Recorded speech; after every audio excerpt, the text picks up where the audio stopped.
Hello and welcome back to the Grooms course. Today we're going to look at tail rub prevention and trimming out the tail look a little bit more natural but still kind of put together.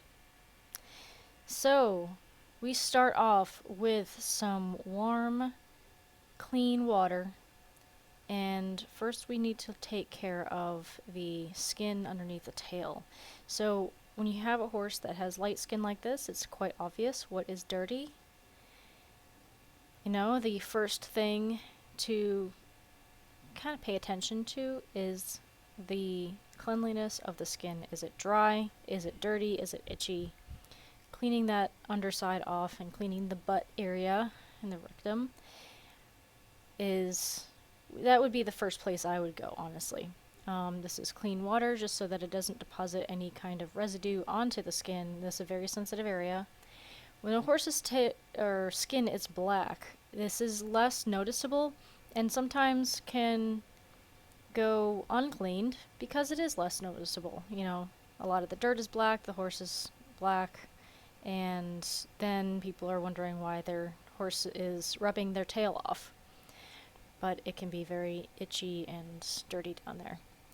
I am cleaning it off very quickly because it is winter and cold out, so I don't want him to be uncomfortable, so I'll make sure that that is nice and dried off.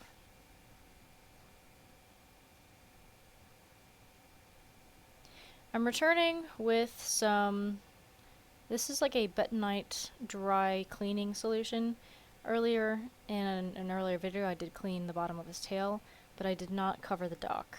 This is a good way to clean the skin underneath the dock to make sure that it is not harboring anything itchy or any kind of fungal issues, or at least light fungal issues. And you can just make sure that there's no big problems that are happening with the tail with this kind of thing. This is a bentonite based dry shampoo that will clean the skin effectively.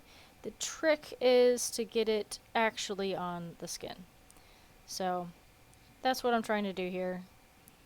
Making sure that the top of the dock and the bottom of the dock are clean and dry and not itchy is essential for preventing the tail rub from happening.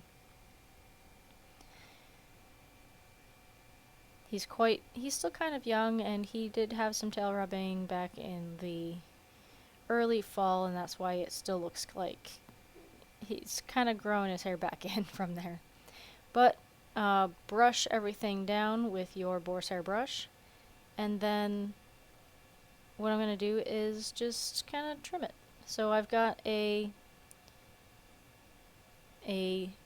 coat trimmer that it's not a straight scissor, it's kind of like a graded scissor. I'll have it down in the comments. But it just kind of selectively thins out certain hairs that are poking out in each direction and kind of neatens it up a little bit while keeping it looking more and more natural. You can do this when it's not showing season, if you're the owner of the horse is okay with it. But always ask before you do, anyway. But this can make the horse's tail look a little bit thicker and a little bit nicer, less wispy. And here I am just trimming off some wispy hairs and checking for any kind of breakage.